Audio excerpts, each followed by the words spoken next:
പുതുവത്സര ദിനത്തിൽ വയനാട് മുണ്ടക്കൈ ചൂരൽമല പുനരധിവാസ പദ്ധതിക്ക് മന്ത്രിസഭ അംഗീകാരം നൽകിയിരിക്കുന്നു. 750 കോടി രൂപ ചെലവിൽ കൽപ്പറ്റയിലും നെടുമ്പാലയിലുമായി 2 ടൗൺഷിപ്പുകളാണ് സർക്കാർ നിർമ്മിക്കാൻ ഒരുങ്ങുന്നത്. കൽപ്പറ്റയിൽ 5 സെന്റിലും നെടുമ്പാലയിൽ 10 സെന്റിലും 1000 സ്ക്വയർ ഫീറ്റിൽ ക്ലസ്റ്റർ രൂപത്തിലാകും വീടുകൾ ഒരുങ്ങുക. മുണ്ടക്കൈ ചൂരൽമല പ്രദേശവാസികൾക്ക് ഏറ്റവും ആശ്വാസകരമായ ഈ പദ്ധതി സർക്കാർ പ്രഖ്യാപിച്ചെങ്കിലും എത്ര വീടുകൾ നിർമ്മിക്കുമെന്ന് ഇപ്പോൾ പറയാൻ കഴിയില്ല എന്നാണ് അല്പം മുൻപ് നടത്തിയ വാർത്താ സമ്മേളനത്തിൽ മുഖ്യമന്ത്രി വിശദീകരിച്ചത്. വീടുകളുടെ എണ്ണം പിന്നീട് നിശ്ചയിക്കും എന്നും മുഖ്യമന്ത്രി വ്യക്തമാക്കുന്നുണ്ട്. വയനാട്ടിലെ പുനരധിവാസ പ്രവർത്തനങ്ങൾക്ക് കേന്ദ്ര സർക്കാർ മുഖം തിരിച്ചു നിൽക്കുന്നുവെന്ന രാഷ്ട്രീയ ആരോപണങ്ങൾക്കും വയനാട്ടിലെ പുനർനിർമ്മാണ പ്രവർത്തനങ്ങൾ അതിവേഗം മുന്നോട്ട് കൊണ്ടുപോകാൻ സംസ്ഥാന സർക്കാർ ശുഷ്കാന്തി കാണിക്കുന്നില്ല എന്നൊക്കെയുള്ള വിമർശനങ്ങൾക്ക് നടുവിലാണ് പുതുവത്സര ദിനത്തിൽ മുണ്ടക്കൈ ചൂരൽമല ദുരന്ത ബാധിതരുടെ പ്രശ്നങ്ങൾക്ക് പരിഹാരം കണ്ടെത്തുന്ന 2 ടൗൺഷിപ്പുകളുടെ നിർമ്മാണം സംബന്ധിച്ച കാര്യങ്ങളിൽ വ്യക്തത വരുത്തി മുഖ്യമന്ത്രി പിണറായി വിജയൻ മാധ്യമങ്ങളെ കണ്ടിരിക്കുന്നത്. ഈ പദ്ധതിക്ക് ടൗൺഷിപ്പിന് പുറത്ത് വീട് വേണമെന്ന ആവശ്യമുള്ളവർക്ക് 15 ലക്ഷം രൂപ നൽകാനുള്ള തീരുമാനവും ഇതിന്റെ ഭാഗമായി ഉണ്ടായിട്ടുണ്ട്. മാത്രമല്ല, ഇതിലെ പുനരധിവാസ പ്രവർത്തനങ്ങൾ വിലയിരുത്തുന്നതിന് വേണ്ടി നിരീക്ഷിക്കുന്നതിന് വേണ്ടിയുള്ള ഒരു സമിതിക്ക് രൂപം നൽകിയിട്ടുണ്ട്. മുഖ്യമന്ത്രി അധ്യക്ഷനായിട്ടുള്ള സമിതിയിൽ പ്രതിപക്ഷ നേതാവിനും മന്ത്രിമാർക്കും ഇടമുണ്ടാകും. ഇതിന്റെ ഓരോ നടത്തിപ്പിന്റെ ഓരോരോ ഘട്ടത്തിലും കാര്യങ്ങൾ വിലയിരുത്തി കൃത്യമായി ഇത് നടപ്പാക്കുന്നു എന്ന് വരുത്താൻ വേണ്ടിയുള്ള ഒരു ത്രിതല സംവിധാനം ഒരുക്കിക്കൊണ്ടാണ് സർക്കാർ വയനാട്ടിലെ ദുരന്ത ബാധിതരുടെ പ്രശ്നങ്ങൾക്ക് പരിഹാരം കാണാൻ വേണ്ടിയുള്ള ശ്രമങ്ങൾ തുടങ്ങിവെച്ചിരിക്കുന്നത്. അതിന്റെ വിശദാംശങ്ങൾ പുറത്തു വന്നിരിക്കുന്ന സാഹചര്യത്തിൽ ഇന്ന് ന്യൂസ് ഈവനിംഗ് ഈ വിഷയം ചർച്ച ചെയ്യുകയാണ്. പുതുവത്സര ദിനത്തിൽ ദുരന്ത ബാധിതരുടെ പ്രശ്നങ്ങൾക്കുള്ള സമ്പൂർണമായ പരിഹാരം സർക്കാർ കണ്ടെത്തി കഴിഞ്ഞു. എല്ലാ പ്രേക്ഷകർക്കും സ്വാഗതം ന്യൂസ് ഈവനിംഗിലേക്ക്.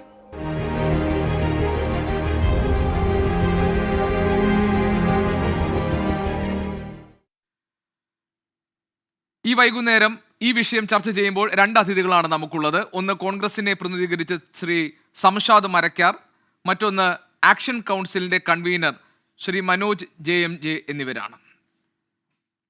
ശ്രീ സംഷാദ് മരക്കാർ, ഇപ്പോൾ പ്രതിപക്ഷത്തിന് ഈ സർക്കാരിനെ കുറിച്ചുണ്ടായിരുന്ന പ്രധാനപ്പെട്ട വിമർശനം ഈ അടിയന്തരമായി സഹായം എത്തിക്കുന്നതിനും ഉപജീവന മാർഗം ഒരുക്കുന്നതിനും പുനരധിവാസ കാര്യങ്ങളിൽ ഒരു തീർപ്പുണ്ടാക്കുന്നതിനുമൊക്കെ സംസ്ഥാന സർക്കാരിന് ഇതുവരെ ഒന്നും ചെയ്യാൻ കഴിഞ്ഞിട്ടില്ല എന്നും ഈ സഹായധനം എത്തിക്കാൻ എത്തിയവർ, അതേപോലെ തന്നെ സന്നദ്ധ സംഘടനകൾ, അവരൊക്കെ നൽകിയിരിക്കുന്ന വാഗ്ദാനം, ഇപ്പോൾ കർണാടക സർക്കാർ വീട് വെച്ച് നൽകാമെന്ന് പറഞ്ഞു, രാഹുൽ ഗാന്ധി 100 വീടുകൾ വാഗ്ദാനം ചെയ്തിട്ടുണ്ട്.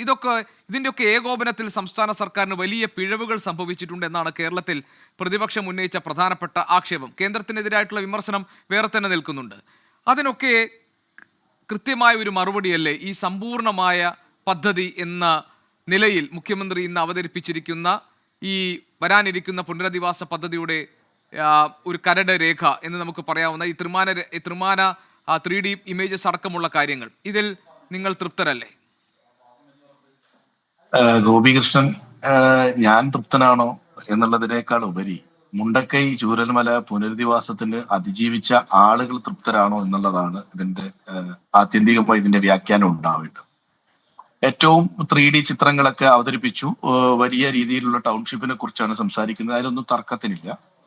ഈ ടൗൺഷിപ്പ് 2 സ്ഥലത്താണ് നിർമ്മിക്കുന്നത്. അത് ഒന്ന് നെടുമ്പാലയിലാണ്, ഒന്ന് എൽസ്റ്റൺ എസ്റ്റേറ്റിന്റെ ഭാഗത്താണ്. പക്ഷെ അവിടെ ഒരു സ്ഥലത്ത് 10 സെന്റിൽ നിർമ്മിക്കുമെന്നുള്ളതും ഒരു സ്ഥലത്ത് 5 സെന്റിൽ വീടുകൾ നിർമ്മിക്കുമെന്നുള്ളതാണ് വ്യക്തമാക്കിയിട്ടുള്ളതായി മനസ്സിലാക്കുന്നു.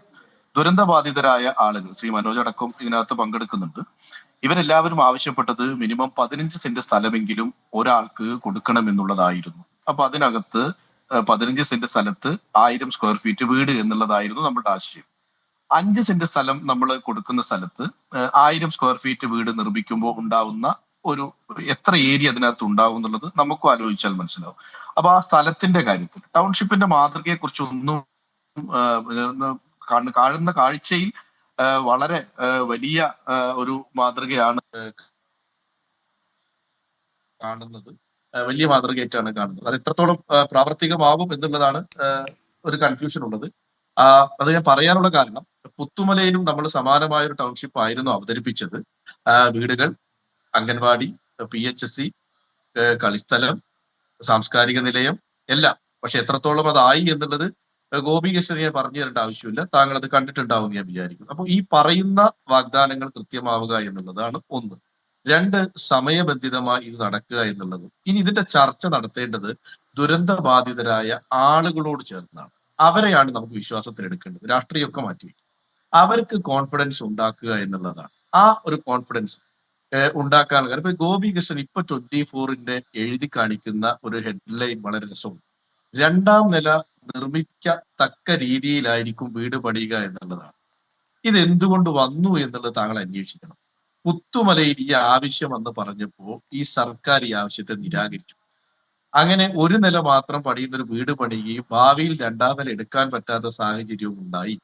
അവിടെ നിന്നാണ് ഈ തിരിച്ചറിവ് ഈ ഒരു പദ്ധതിയിൽ ഉണ്ടായത്. ഞാൻ അതിനെ അംഗീകരിക്കുന്നു. കാരണം ഒരു തെറ്റ് സംഭവിച്ചതിനെ തിരുത്തി എന്നുള്ളത് കൊണ്ടാണ്. അപ്പൊ അത്തരം ചില തെറ്റുകളില്ലാതെ വളരെ പോസിറ്റീവായി ഈ കാണുന്ന മാതൃകയിൽ എല്ലാ സൗകര്യങ്ങളും ഉള്ള ആത്മാഭിമാനത്തോടു കൂടി മുണ്ടക്കൈ ചൂരൽമല നിവാസികൾക്ക് ജീവിക്കാൻ കഴിയുന്ന രീതിയാകണം. ഈ സ്ഥലത്തിന്റെ കാര്യത്തിൽ 5 സെന്റ് എന്ന് പറയുന്നത് കുറവാണ് എന്നുള്ളതാണ് എന്റെ ഒരു അഭിപ്രായം. ശ്രീ ഷംഷാദ് 15 മരക്കാർ, ഇടയ്ക്ക് ഞാനൊരു സെന്റ് കാര്യം ചോദിക്കട്ടെ. ഇപ്പോൾ സ്ഥലത്ത് മുഖ്യമന്ത്രിയുടെ അധ്യക്ഷതയിൽ ഒരു പുനർനിർമ്മാണ സമിതി ഉണ്ടാകുന്നു. അതിനൊരു ത്രിതല സമിതി ഇതിന്റെ നടത്തിപ്പ് രീതികൾ അതുമായി ബന്ധപ്പെട്ട കാര്യങ്ങളൊക്കെ വിലയിരുത്തുന്നതിനും അതിനെ സൂപ്പർവൈസ് ചെയ്യാനും വേണ്ടി ഉണ്ടാകും. അതിൽ പ്രതിപക്ഷ നേതാവുണ്ട് അംഗങ്ങളായി ആ സമിതിയിൽ, മന്ത്രിമാരെ അതിനകത്ത് ഉൾപ്പെടുത്തുന്നു, ആ പ്രതിപക്ഷ നേതാവുണ്ട്. അപ്പോൾ നിങ്ങൾക്ക് ഈ കാര്യത്തിൽ എന്തെങ്കിലും എതിരഭിപ്രായമുണ്ടെങ്കിൽ, അല്ലെങ്കിൽ വിമർശനങ്ങൾ ഉണ്ടെങ്കിൽ, അല്ലെങ്കിൽ നിങ്ങൾക്ക് എന്തെങ്കിലും നിർദ്ദേശങ്ങളുണ്ടെങ്കിൽ ഇതൊക്കെ പരിഗണിച്ചുകൊണ്ട് ഒരു കൂട്ടായ സംരംഭം, ഒരു ശ്രമം എന്ന നിലയിലല്ലേ ഈ ടൗൺഷിപ്പ് അടക്കമുള്ള പുനരധിവാസ പദ്ധതിയിലേക്ക് സർക്കാർ കടക്കുന്നത്? അത് രാഷ്ട്രീയാതീതമായി നടത്തുന്ന ഒരു ശ്രമം എന്ന നിലയ്ക്ക് അതിനെ കണ്ടുകൂടെ? താങ്കൾ പറഞ്ഞതുപോലെ പോരായ്മകൾ ഉണ്ടെങ്കിൽ അത് പറയാനൊരു വേദി പ്രതിപക്ഷ നേതാവിന് കിട്ടുമല്ലോ. തീർച്ചയായും ഞാൻ പറഞ്ഞത് ഈ പോരായ്മകൾ ഈ പറയുന്ന പ്ലാനുകളും കാര്യങ്ങളും സർക്കാരിന് മുമ്പിൽ നമ്മൾ വെച്ചതാണ്. സർക്കാരിന്റെ മുമ്പിൽ തന്നെ നമ്മൾ ഇത് അവതരിപ്പിച്ചിട്ടുണ്ട്. അത് അവതരിപ്പിച്ചത് വ്യക്തമായി തന്നെയാണ്. അതാണ് ഞാൻ പറഞ്ഞത്, 15 സെന്റ് സ്ഥലത്തായിരിക്കണം 1000 സ്ക്വയർ ഫീറ്റ് വീട് വേണമെന്നുള്ളതും ആ വീടുകൾ 2ാമത്തെ നില പണിയത്തക്ക രീതിയിലുള്ളതായിരിക്കണം എന്നുമുള്ളത് ഇവിടെ നടന്ന ചീഫ് സെക്രട്ടറി ശ്രീ വേണു പങ്കെടുത്ത യോഗത്തിൽ നമ്മൾ വെച്ച ആവശ്യങ്ങളാണ്. അതിന് ഞാൻ പോസിറ്റീവായി തന്നെയാണ് കണ്ടത്. അതൊരു തെറ്റിൽ നിന്നുമുള്ള തിരുത്തലാണ്. അതിന് വളരെ പോസിറ്റീവായി കണ്ടത്. പക്ഷേ ഈ സ്ഥലത്തിന്റെ കാര്യത്തിൽ ദുരന്തബാധിതരുടെ അഭിപ്രായം കേൾക്കുക എന്നുള്ളതൊന്ന്. ഇനി വീടുകളുടെ എണ്ണവുമായി ബന്ധപ്പെട്ട് 2 ഘട്ടമായി നടത്തുമെന്ന് പറയുന്നതിനെ ആ പ്രദേശത്തെ ആളുകൾ ില്ല. കാരണം ഒറ്റഘട്ടമായി പുനരധിവാസം പൂർത്തിയാക്കുക. അല്ല ശ്രീ ഷംഷാദ് മരക്കാർ, അവിടെ ഞാനൊന്ന് ഇടപെട്ടോട്ടെ. ഞാൻ മനസ്സിലാക്കുന്നത് ആഗ്രഹിക്കുന്ന പുനരധിവാസം, അതായത് പുനരധിവാസത്തിന് ഈ ഗുണഭോക്താക്കളെ നിശ്ചയിക്കുന്നതാണ് 2 ഘട്ടമായി നടത്താൻ പോകുന്നത്. അതായത് ആദ്യം വീട് പൂർണ്ണമായി നശിച്ച ആളുകൾ, അവർക്കായിരിക്കും ആ പട്ടികയിൽ മുൻഗണന കിട്ടുക. തൊട്ടു പിന്നാലെ ആ പ്രദേശത്ത് കഴിയാൻ പറ്റാതെ വീട് മാറണം എന്ന് ആഗ്രഹിക്കുന്നവർ കൂടി ഈ ടൗൺഷിപ്പിന്റെ ഭാഗമാകുന്നു.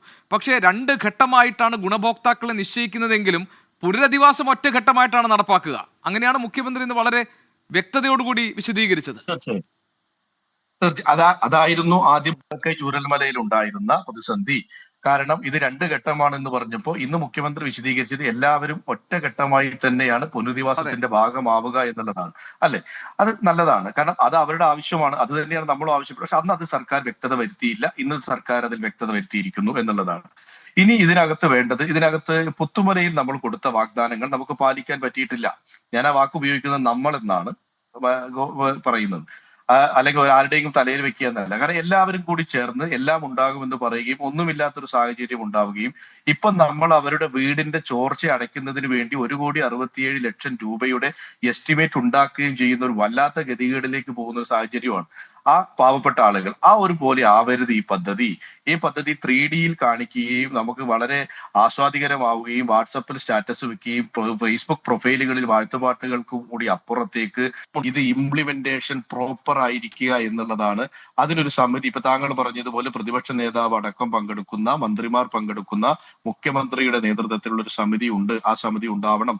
അതുപോലെ ജില്ലയിൽ ഒരു കൃത്യമായ ഒരു സമിതി ഉണ്ടാവണം. അതിൽ ജനപ്രതിനിധികളുടെ പങ്കാളിത്തം ഉണ്ടായിരിക്കണം. കൂട്ടായ ചർച്ചകൾ നടക്കണം. അതിനകത്ത് കുറവുകൾ കണ്ടെത്താനല്ല, കുറവുകൾ നികത്താനായിരിക്കണം ആ സമിതി. കാരണം എല്ലാവരുടെയും ലക്ഷ്യം എന്ന് പറയുന്നത് ഇതിന്റെ പുനരധിവാസം തന്നെയാണ്. അപ്പൊ നമ്മൾ അത് നല്ല രീതിയിൽ ചെയ്യാം. പക്ഷെ ഈ സ്ഥലത്തിന്റെ കാര്യത്തിൽ ഇപ്പൊ ഞാൻ മുണ്ടക്കൈ ഭാഗങ്ങളിൽ നിന്ന് വരുന്ന ഒരു മെസ്സേജ്, അതൊരു വളരെ നമ്മളതിന് മറുപടി പറയുന്നത് എനിക്ക് മനസ്സിലായി. ഇപ്പൊ ആരൊക്കെയാണ് നെടുമ്പാല ഭാഗത്തേക്ക് പോവുക, ആരൊക്കെയാണ് എൽസ്റ്റൺ ഭാഗത്തേക്ക് പോവുക എന്നുള്ളതൊക്കെ ചോദിച്ചുകൊണ്ട് പല രീതിയിലുള്ള, അപ്പൊ അതൊന്നും നമുക്കതിനകത്ത് വ്യക്തത. ശ്രീ ശംഷാദ് മരക്കാർ, അത് താങ്കൾ പറഞ്ഞതുപോലെ ഒരു ഗ്രേ ഏരിയ ആയിട്ട് കിടക്കുന്നുണ്ട്. കാരണം എൽസ്റ്റൺ എസ്റ്റേറ്റിലേക്ക് വരുന്ന ആളുകൾക്ക് അവിടെ അവർക്ക് സ്ഥലം ഭൂമി കുറവാണ്. കാരണം അവിടെ താങ്കൾ പറഞ്ഞതുപോലെ 5 സെന്റിനകത്താണ് ഈ 1000 സ്ക്വയർ ഫീറ്റിന്റെ വീട് വരാൻ പോകുന്നത്. പക്ഷേ നെടുമ്പാലയിൽ എത്തുമ്പോൾ കുറെ കൂടി ഏരിയ അവർക്ക് കിട്ടുന്നുണ്ട്, 10 സെന്റ് സ്ഥലത്തിലാണ്. ഇനി പക്ഷേ ഇതിനകത്തെ ഗുണഭോക്താക്കളെ തരംതിരിക്കുമ്പോൾ പലതരത്തിലാണ് തരംതിരിച്ചപ്പോൾ കുട്ടികൾ മാത്രം അവശേഷിച്ചവർ, അല്ലെങ്കിൽ സ്ത്രീകൾ മാത്രം കഴിയുന്ന വീടുകൾ, വിധവകൾ മാത്രമായി അവശേഷിച്ച വീടുകൾ, എണ്ണം, അങ്ങനെ ആളുകളുടെ എണ്ണം, അവരുടെ നിലവിലെ സാഹചര്യം, അവരുടെ അവസ്ഥ, അവരുടെ ഉപജീവനത്തിന് അവർക്ക് ഏത് തരത്തിലുള്ള, ഇപ്പോൾ കൃഷി ചെയ്യാൻ ആഗ്രഹിക്കുന്നവർ, അല്ലെങ്കിൽ മറ്റ് ഫാമിംഗ് ആഗ്രഹിക്കുന്ന ആളുകൾ, അല്ലെങ്കിൽ മറ്റ് വ്യാപാര കേന്ദ്രങ്ങൾ നടത്തണമെന്ന് ആഗ്രഹിക്കുന്നവർ, അതിൻ്റെയൊക്കെ കണക്കെടുപ്പ് സർക്കാർ നടത്തിയിട്ടുണ്ട്. അപ്പോൾ അവരുടെ ആവശ്യങ്ങൾ, അവിടെ താമസിക്കാൻ പോകുന്ന ആളുകളുടെ എണ്ണം, അവർക്ക് വേണ്ട സൗകര്യങ്ങൾ, ഇതൊക്കെ കൂടി എണ്ണി മനസ്സിലാക്കി തിട്ടപ്പെടുത്തിയായിരിക്കില്ലേ ആരൊക്കെയാണ് ഏതൊക്കെ മേഖലകളിലേക്ക് പോകേണ്ടതെന്ന് തീരുമാനിക്കുക. അതിനകത്തൊരു വിവേചനം സംഭവിക്കുമെന്ന് നമുക്ക് സംശയിക്കാൻ നിലവിലെ സാഹചര്യത്തിൽ കാര്യമുണ്ടോ? ഞാൻ ഗോപി അത് സംശയിച്ചതല്ല, സംഭവിക്കാൻ പാടില്ല എന്ന് ആദ്യമേ പറഞ്ഞതാണ്.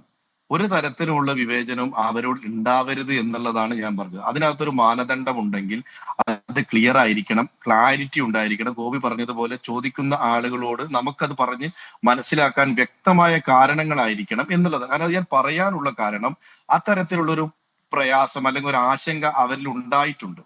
അത് ഉണ്ടാവാനുള്ള ഒരു കാരണം, ഇപ്പോ നമ്മൾ പറയുന്ന എൽസ്റ്റൺ എസ്റ്റേറ്റ് എന്ന് പറയുന്നത് കൽപ്പറ്റ ടൗണിൽ നിന്നും ഒരു 1/2 കിലോമീറ്റർ ദൂരപരിധിയിലാണ് വരുന്നത്. നെടുമ്പാല എന്ന് പറയുന്നത് കൽപ്പറ്റയിൽ നിന്നും 10-25 കിലോമീറ്റർ അപ്പുറത്തുള്ള ഒരു പ്രദേശമാണ്. ഈ രണ്ട് ഭൂമി പ്രദേശങ്ങൾ തമ്മിലുള്ള വ്യത്യാസം, അവിടുത്തെ ലാൻഡ് വാല്യൂവിന്റെ ഇഷ്യൂസ് ഉണ്ട്. ഇപ്പൊ ലാൻഡ് വാല്യൂ സർക്കാർ കണക്കാക്കി കൂടുതൽ ലാൻഡ് വാല്യൂ ഉള്ളത് കൊണ്ടായിരിക്കും അവിടെ സ്ഥലം കുറവ് വന്നത് എന്നുള്ളതാണ് ഞാൻ മനസ്സിലാക്കുന്നത്. കാരണം 1000 സ്ക്വയർ ഫീറ്റ് വീട് പ്ലസ് പ്ലോട്ട് അടക്കം 30 ലക്ഷം. അപ്പൊ ഇവിടെ ആകുമ്പോൾ 15 ലക്ഷത്തിന്റെ വീടും 5 സെന്റ് സ്ഥലത്തിന് 15 ലക്ഷം കാൽക്കുലേറ്റ് ചെയ്യുമ്പോൾ 30, അവിടെ ആകുമ്പോൾ 10 സെന്റ്, അങ്ങനെ കാൽക്കുലേറ്റ് ചെയ്താവാം. പക്ഷെ ഞാൻ പറഞ്ഞത് അത് ഇതൊന്നും ബോധ്യപ്പെടുത്തേണ്ടത് നമ്മളുടെ ദുരന്തബാധിതരായ ആളുകളെയാണ്. ആ ആളുകളെ ബോധ്യപ്പെടുത്തുക, കോൺഫിഡൻസ് എടുക്കുക. പിന്നെ ഗോപിയോട് ഒരു കാര്യം കൂടി ഞാൻ പറയാം. നമ്മൾ ചില വാഗ്ദാനങ്ങൾ കൊടുക്കുമ്പോൾ ഞാനിത് എടുത്തെടുത്ത് പറയാനുള്ള കാരണം അത് പ്രോപ്പറായി നടക്കുക എന്നുള്ളതാണ്. ഇപ്പൊ വീടുകൾക്ക് നമുക്ക് സ്പോൺസർമാരുണ്ട്. ആ സ്പോൺസർമാരെ വെച്ചുകൊണ്ട് നമുക്ക് പരമാവധി വീടുകൾ നിർമ്മിക്കാൻ കഴിയും. മറ്റ് പൊതു അടിസ്ഥാനങ്ങൾ നിർമ്മിക്കേണ്ടത് സർക്കാരിന്റെ മാത്രം ഉത്തരവാദിത്തമായി മാറും. കാരണം സ്പോൺസർഷിപ്പിന് ശേഷമുള്ളത് സ്കൂളിന്റെ ാണെങ്കിലും അല്ലെങ്കിൽ നമ്മൾ PHSCയുടെ കാര്യത്തിലാണെങ്കിലും അംഗൻവാടിയുടെ കാര്യത്തിലാണെങ്കിലും ഒക്കെ നമുക്ക് മാറ്റി പൊതു ഇടങ്ങളാണ് ഞാൻ പറയുന്നത്. ആ പൊതു ഇടങ്ങൾ നിർമ്മിക്കുന്നതിനാണ് കാലതാമസം വരുന്നത്. പുത്തുമലയിൽ സംഭവിച്ചത് കാലതാമസം വന്നില്ല, അതിന്റെ ക്വാളിറ്റിയിലായിരുന്നു പ്രശ്നം. പുത്തുമലയിലെ കാര്യത്തിൽ എനിക്ക് സംശാദമായിട്ടൊരു എതിരഭിപ്രായമില്ല. അവിടെ വീടുകൾ ചോർന്നൊലിക്കുന്ന സാഹചര്യം, അവിടെ വേണ്ട രീതിയിൽ പിന്നീടുള്ള തുടർ അവർക്ക് വേണ്ട പിന്തുണ നൽകിയില്ല എന്ന കാര്യം, കൺസ്ട്രക്ഷനിൽ സംഭവിച്ചിട്ടുള്ള പിഴവുകൾ, ഈ കാര്യത്തിലൊന്നും എനിക്ക് തർക്കമില്ല. പക്ഷേ ഇത് അത്തരം പ്രശ്നങ്ങൾ ഉണ്ടായിട്ടുണ്ടെങ്കിൽ അങ്ങനത്തെ ഒരു മുൻകാല അനുഭവത്തിൽ നിന്ന് പാഠങ്ങൾ പഠിച്ച് ഇത് ഫുൾ പ്രൂഫായിട്ട് നടപ്പാക്കാൻ ഒരു സമിതി, അത് വിലയിരുത്താൻ വേണ്ടി, അത് നിരീക്ഷിക്കാൻ വേണ്ടിയിട്ടൊരു സംവിധാനം സമയബന്ധിതമായി പൂർത്തിയാക്കുമെന്ന വാഗ്ദാനം, ഇതൊക്കെ നമ്മുടെ മുന്നിലുണ്ട്. പിന്നെ താങ്കൾ പറഞ്ഞതുപോലെ അതിൻ്റെ നിർമ്മാണ ഘട്ടത്തിൽ എവിടെയൊക്കെയാണ് പിഴവുകൾ സംഭവിക്കുന്നത്, കാലതാമസം ഉണ്ടാകുന്നുണ്ടോ, വിവേചനം ഉണ്ടാകുന്നുണ്ടോ, ഇതൊക്കെ all these should be properly checked.